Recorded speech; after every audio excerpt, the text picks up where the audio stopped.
Anda sedang mendengar Shock Podcast. Shock.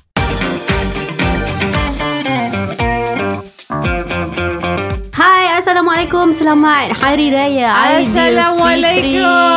Assalamualaikum. Hari Raya. Jemput masuk. Semua masuk. Okey, hari ni kita nak buat open house gender bender. Tapi kita tak ada makanan yang kita ada makanan untuk telinga anda. Tiba. Mungkin tadi semua macam lemau je, tak makan lagi ke? Kita ada rekod bulan puasa ke dia? Oh ya.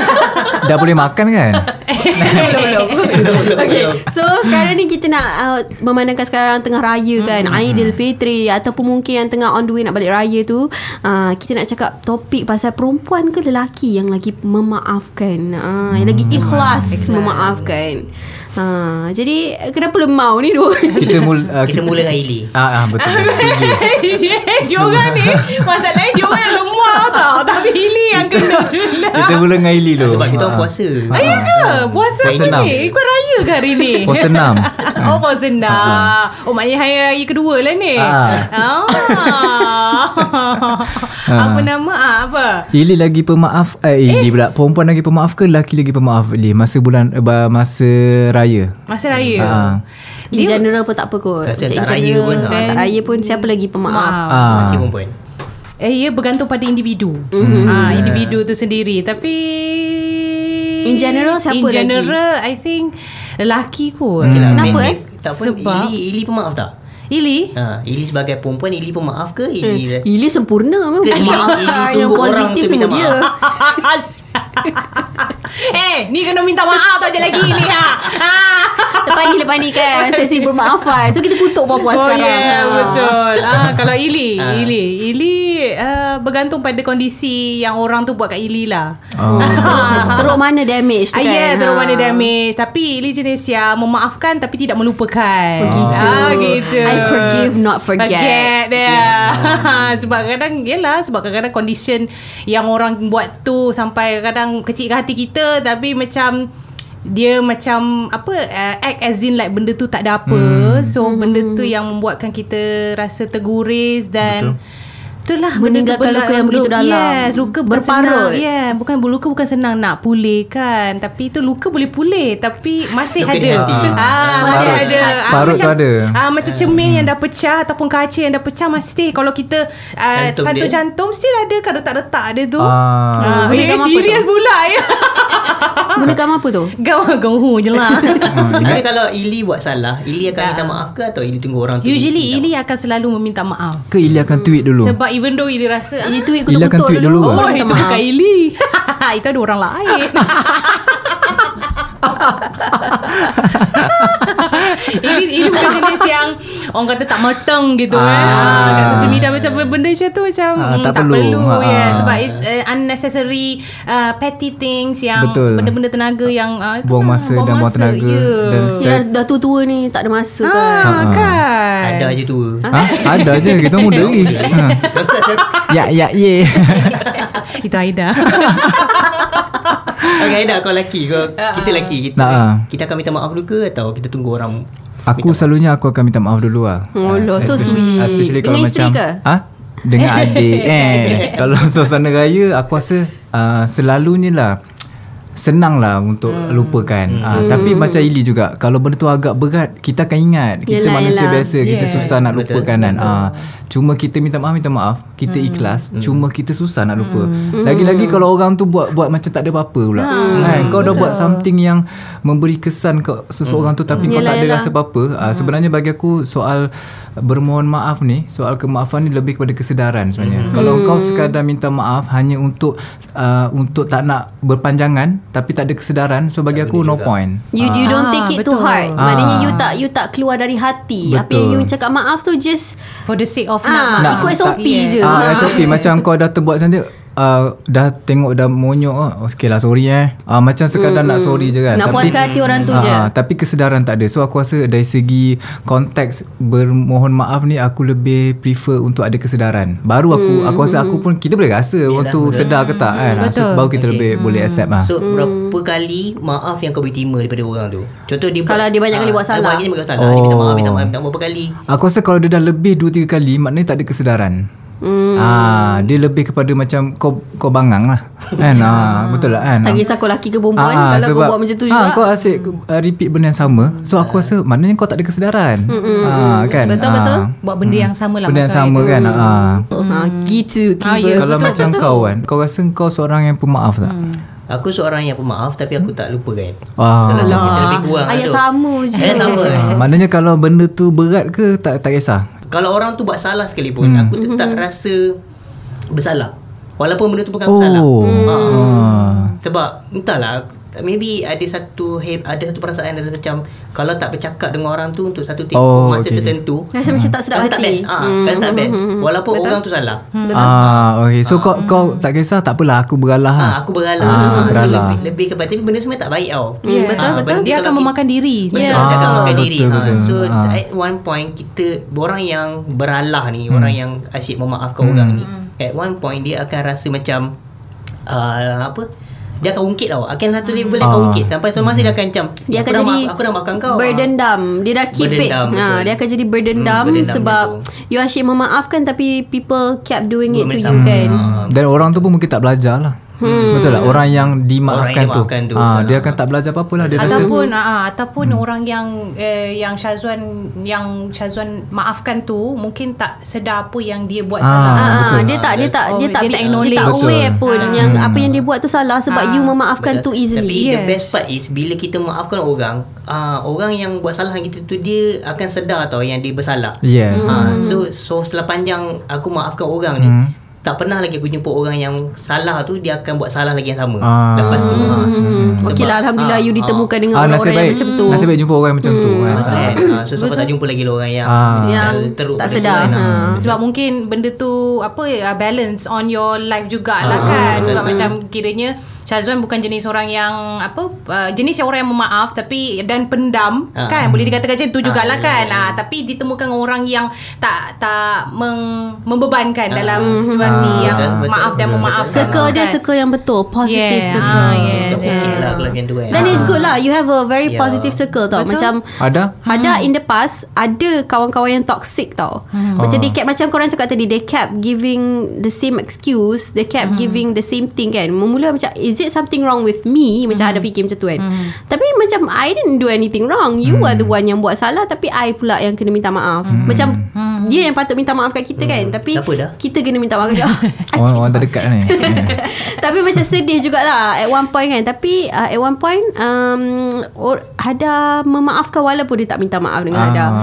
Macam ada benda yang macam korang jugalah, macam kita memaafkan tapi we will never forget. Walaupun orang tu tak minta maaf kat kita pun, kita memaafkan je sebab kita just nak I'm just gonna forget this. I'm just gonna macam bagi Hada untuk kita memaafkan orang ni bukan just kita maafkan dari bibit. Macam contoh Hada cakap Hada maafkan Haida, tak, kita kena maafkan dalam hati kan. Betul. Sebab sometimes walaupun kita cakap kita maafkan, tapi kalau kita tak maafkan dalam hati, kita tak tenang tau kan. Kita macam rasa macam ni macam tak resolve anything pun. I still feel shitty, I still feel macam there's something wrong. Macam there's something wrong, and you pun act as if macam nothing wrong pun. You tak minta maaf, tak pun you minta maaf pun tak ikhlas kan. So in a way in the past I rasa macam okay, this is not working, I just have to change my circle. Macam Syazwan, he got a good circle, then it's a good thing. Macam me in the past, maybe waktu muda-muda kan, kita kawan je dengan semua orang. Bagi kita kawan lagi ramai tu lagi best kan. Tapi sebenarnya kawan yang kita perlukan sebenarnya adalah orang yang betul-betul ada waktu kita susah. Tapi sebenarnya kan macam ada cakap tu betul. Macam aku pula kadang-kadang kan, bila orang buat salah aku, kadang orang tu tak minta maaf kan, aku dah maafkan. Sebab aku tak nak bawa beban tu. Tak kan, kita akan rasa beban dalam hati so tu kan. Macam aku dah maafkan kau dah. So bila kita maafkan, kita lupa benda tu. So tapi kadang-kadang yang bagusnya positifnya macam Wan cakap tadi, kadang-kadang orang tu terasa sendiri. Betul. Dulu aku padahal kita dah lupa dah. Bila kita betul-betul ikhlas, when dah makin mature, dah makin tua, baru dia realise what they did to us in the past tu salah kan. Betul. Tapi waktu kita alami situasi tu, it's a bit heavy for us lah kan. Macam kita waktu tu memang kita macam jiwa celaru, jiwa kacau kan. Even dengan kawan kita pun tak kisahlah dengan adik-beradik ke apa ke, kalau kita like kita buat salah orang atau orang buat salah dengan kita yang rasa tak sedap hati. Kita yang rasa macam okay, kita memaafkan. Memang bukan nak kata akulah terpaling pemaaf kat dunia ni kan. Tapi in a way semua macam adalah ada orang yang jenis narsisis yang memang takkan memaafkan dan takkan minta maaf kan. Tapi macam most of us, macam kita ni, I've seen you guys bukan narsisis lah kan. So kita akan rasa kita nak macam ada narkotik. Narkotik. Pegawai narkotik macam kita ada rasa bersalah tu walaupun bukan salah kita. Kita ada rasa nak memaafkan tu, which is a good thing. Maknanya kita ada rasa nak memaaf dan nak meminta maaf. Kita ada empathy kat orang lain. Ada orang yang tak ada empathy, orang macam tu yang kita tak boleh maafkan. Habis tu bila orang-orang macam ni, dia akan play victim. Cakap yang macam dia kena ni lah, I kena ni lah. So itu adalah situasi yang kita tak boleh memaafkan. Soalan utama dia antara lelaki dengan perempuan, siapa yang lagi memaafkan? So kalau aku punya personal point of view, aku dapat rasa lelaki senang memaafkan. So, lelaki easy to forget lah sebenarnya. Betul. Lelaki macam korang punya mind very simple tau. Dia macam A atau B. Macam perempuan A, B, C, D, E, F, G sampai Z. Dia suka fikir benda-benda yang tak perlu. Asalkan main dia go. Main dia go. Perempuan ni Main dengan kawan-kawan. Ada ada juling. Dah mati tak ada dia. Macam skateboard ke. Main je go. Tapi ada ingat lagi ke kan. Cakap pasal minta maaf ni kan, macam lelaki cepat memaafkan kan. Ada ingat lagi ada one time lecturer ada waktu kat UKM. Sudah kantor kat UKM. Tapi lecturer ada dia cakap macam ni okay, lelaki ni, especially lelaki Arab, dia punya student gaduh tumbuk-tumbuk ni. Lepas dah set tumbuk-tumbuk tu, you want to eat? Tapi bukanlah Arab je, Malaysia Melayu pun macam tu. Tapi macam lelaki ni, faham tak? Dia mudah macam okay, kita dah gaduh, dah settle hal kita, okay dah, kita settle lah. Macam perempuan ni dia take it to heart sikit lah. Macam perempuan ni simpan sikit lah. Macam dia simpan macam I maafkan you. Masalahnya perempuan ni pula, okay, dia salah. Dia minta kita lelaki minta maaf. Itu lain lah. Dalam pasangan you saling melengkapi. Sometimes you 70%, dia 30%. Kenapa? Sebab perempuan adalah insan yang dicipta oleh untuk Allah SWT. Tak ada kena-mengena. Tak, tapi memang perempuan ni memang dia punya mind ni memang wired differently tau. Dia macam kabel kat dalam tu lain. Macam korang kabel korang A kita pergi type B. C. Korang type C. Ni kita type B. Dia cakap balik. Type R. Tak, kita orang HDMI. Perempuan ni ada macam-macam kabel tau. Macam lelaki kalau kabel A pergi A je lah kan. Macam perempuan A pergi B, pergi C, pergi D, pergi E. Depends on situation. Macam perempuan, each perempuan pun ada diorang punya complicatedness dia. The situation tu lah. Depends on situation. Depends on, honestly I would say perempuan is complicated lah. Even me myself, I think I am a simple complicated woman. Tak simple sangat. Tak simple kot. Dengar cakap pun tahu dah. Tapi kan berbalik pada topik kita, sempena raya, kita berpakai baju raya semua ni kan. Dia macam ni cakap, kadang-kadang bila kita raya kita ada orang cakap minta maaf sama keluarga tu. Kadang-kadang dia lebih kepada macam adat je. Betul. Macam raya, orang tak memaafkan, orang tak minta maaf betul-betul kan. Maksudnya kau sekadar nak sebabkan raya, okey minta maaf. Tapi orang tak buat betul-betul. Memanglah orang cakap bukan raya je, tapi apa salahnya dah ada waktu yang ataupun masa yang memang semua dah ada tu, gunakanlah sebaiknya kan. Sebab kadang-kadang kalau lebih zahir batin. Tapi ada orang macam dia tahu minta maaf time raya je kan. So dia buat jahat dengan orang 1 tahun. Tahun depan buat lagi. Raya dia minta maaf. Raya dia minta maaf. Kalau hidup tu lagi takut dah mampus. Kan. Tapi kita pun tak tahu juga. Takut tak sempat. Kau cakap pasal momen salam raya tu kan. Kalau perkasan lah, lelaki lah, especially lelaki. Perkasan? Itulah nak tanya juga. Kalau perkasan. Perkasan. Ingat cerita pasal lauk tadi. Lapar dah ni, tak makan lagi lauk raya. Kalau perasan. Perasan. Especially lelaki lah. Lelaki kalau dengan bapak susah sikit tau nak minta maaf tu. Betul. Betul. Perempuan tak salah, tapi kalau kita orang as lelaki, tak tahulah kalau aku ada segan sikit. Ada segan sikit. Dengan rasa mak hormat senang tu tau minta maaf tu. Tapi bila dengan bapak macam macam dia Padahal bzzz gitu dia bzzz. cakap Tapi salam. lelaki kan, sebab okay, ni one of the thing yang sebab husband Ada dia Lelaki. anak first.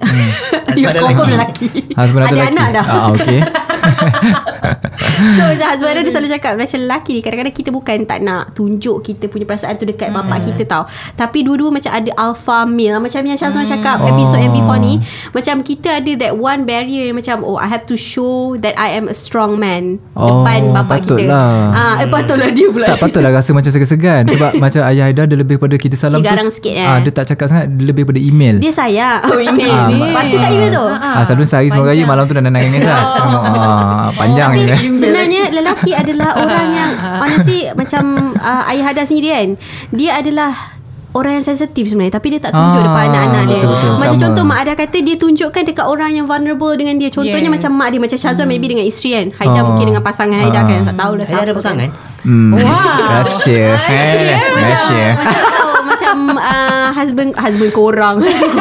Lain. Macam tak kisahlah husband kita ke ataupun bapak kita atau kita, diorang sebenarnya caring, tapi diorang only show it to people yang deserve it. Contohnya Mak Hada cakap kan, every time Mak Hada bersalin, Ayah Hada will be the first one yang nangis. Sebab dia kesian sangat Mak Hada sakit. Dia nangis dulu. Dia nangis macam, ya ke ayah nangis? Sebab I never saw him cry except one time waktu arwah opah meninggal. The only time. Memang tak pernah nampak pun ayah menangis. Masa ada lahir tak tengok. Anak apa? Ingat balik. Ayah ada anak ke berapa? Ayah Hada anak keempat. Lupa kelima. nak beritahu. Ukubahkan salam. Ubah. Ubah tahu tak? Ukubah. Ubah bom meja ni. Tiba-tiba Tapi memang ini coping mechanism lelaki. Dia sedih, dia teringatkan bapak dia. dia Tiba-tiba akan dia buat buat lawak. betul. Lelaki punya coping mechanism. Sebab lelaki malas nak emosi. Dia macam dia rasa padahal tak salah pun. Tapi lagi satu, benda-benda macam ni sebenarnya kalau kita dibesarkan dengan budak lelaki tak boleh nangis. Yes. Budak lelaki tak boleh buat Betul, kerja rumah. betul. Budak lelaki tak boleh ni. Budak lelaki boys don't cry Betul. Don't cry like a girl Betul. Why is it? Salah ke kita nak meluahkan? Tak salah. Ada nak nangis dah. Saya tu lebih pada tweet. Mama dah ajar. Abang jangan nangis. Tapi tweet. Masa kecil tu. Luahkan kat tu. Jangan nangis. Tapi betul, macam lelaki you are expected to be strong. Tapi tak semestinya you nangis, you tunjukkan perasaan you lemah. Betul. Tak ada masalah pun. So that's one of the things sebenarnya yang membuatkan lelaki susah untuk macam Aida cakap tu, nangis ataupun minta maaf, tunjuk dia orang nak minta maaf betul-betul depan. Sebab kalau macam Ili, kalau lelaki lagi tunjuk dia punya perasaan vulnerability dia tu. Ia lagi tersentuh. Yes. Bukan ia tersentuh, ia lagi orang kata Respect. hormat, Betul. and then I look up him as a guy. Look up to him. Betul, dia lagi dia tunjuk kat depan you. Macam tu lah. So Maksud Ili macam dia datang, dia tunjukkan expression dia, lepas tu sandar kat bawah. lebih kurang macam tu lah. Janganlah. Tapi kalau Aili berdepan dengan lelaki yang dia tunjuk perasaan dia, tapi kalau dia ni suka menangis sikit-sikit itu kalau yang macam, merengek macam 24 jam tu memang Sekali-sekali sudah lah. Kan sebab dia macam certain situation lah, macam ini cakap certain situation. Kalau dia tunjuk yang betul-betul yang dia betul-betul tersentuh ataupun dalam situation tu, and then dia tak malu untuk tunjukkan dia punya perasaan, shows that dia punya parents pun macam allow him to have feelings. so Ili prefer lelaki tak malu lah. Bukan tak malu. Dia tunjuk, maknanya tak malu dengan yang lelaki express feeling lain tau. Okay lah, sampai sini je lah kot kan untuk episod raya kita kali ni. Kita nak ambil kesempatan tu lah, kita nak ucapkan selamat raya kepada semua pendengar dan penonton Jadi Bender yang support kita daripada season 1 sampai season 2. Season 1 kita ada 48 episod. Jadi season ni berapa banyak episod kita tak tahu lagi. Kita go based on on dulu. payment lah. Kalau kita nak minta maaf jugalah dengan semua pendengar kita. Kalau contohnya kita nak ada terkasar bahasa, tersilap bicara, tak pun macam ada kata-kata kita orang yang mengguris hati perasaan. Semua ni adalah rekaan semata-mata. Pelakon tu tidak lah. Ataupun mungkin berdasarkan pengalaman kita orang tak ada maksud pun untuk mengguris hati sesiapa. Kadang-kadang macam kasar tapi sayang. Kita pun tak ada nak tuju kat siapa. Mungkin adalah sikit tu. Tapi kan nak ambil kesempatan lah nak ucapkan selamat raya pada ayah dengan mama. Boleh Boleh. Sebab jarang dapat live macam ni. Terima kasih pada ayah dengan mama. Selamat raya kepada keluarga, kepada orang yang tersayang. Kepada Jiran-jiran. kepada keluarga di Bayan Lepas Pulau Pinang, saya nak mengucapkan selamat hari raya, maaf zahir Macam dia dan punya batin. Ambil kesempatan. Mana tu tengok nanti? Ini kita buat sesuang. Saya juga Ili Akila ingin memohon maaf zahir dan batin kalau saya ada terguris atau terkasar selama saya berpodcast di show gender bender ni kan. Siapa yang terguris tu maafkanlah saya ya, sebab saya tak. Dia hanyalah insan insan kedai pula. Saya hanyalah insan biasa. Yang selalu buat silap. Okey, selamat hari raya you all. Jemput datang rumah. Saya Syazwan. Saya pun nak minta maaf kepada semua. Murah bunyi tu. Yang muzik betul. Kita minta maaf pada semua yang mengenai video ini, kepada keluarga di kampung, kepada isteri di rumah. Banyak salah tapi salah dia kita tak tahu. Pakejkan je. Kita pakejkan semua yang mengenai diri ini dengan ucapan selamat hari raya. Pakejkan salah tu. Okey, kita bolehlah tutup. Ni dah minta maaf belum ni? Nampak sangat ni masa ada benda je ni. Dah raya. Minta maaf lah. Okey. Sekarang ni Hada nak minta maaf bagi pihak diorang semua. Banyak salah diorang. Okey, jadi Hada nak minta maaf kepada semua family. Macam jauh sangat kan? Macam duduk kat Jepun, padahal duduk kat Bangi. Okay, minta maaf kepada semua yang kalau ada terkasar bahasa, tersilap bicara. InsyaAllah di masa akan datang, semoga semua sharing yang kita orang buat ni bermanfaat untuk korang. Walaupun gelap-gelap, hopefully ada input yang membina untuk kita semua. Okay, selamat Hari Raya dari Gender Bender.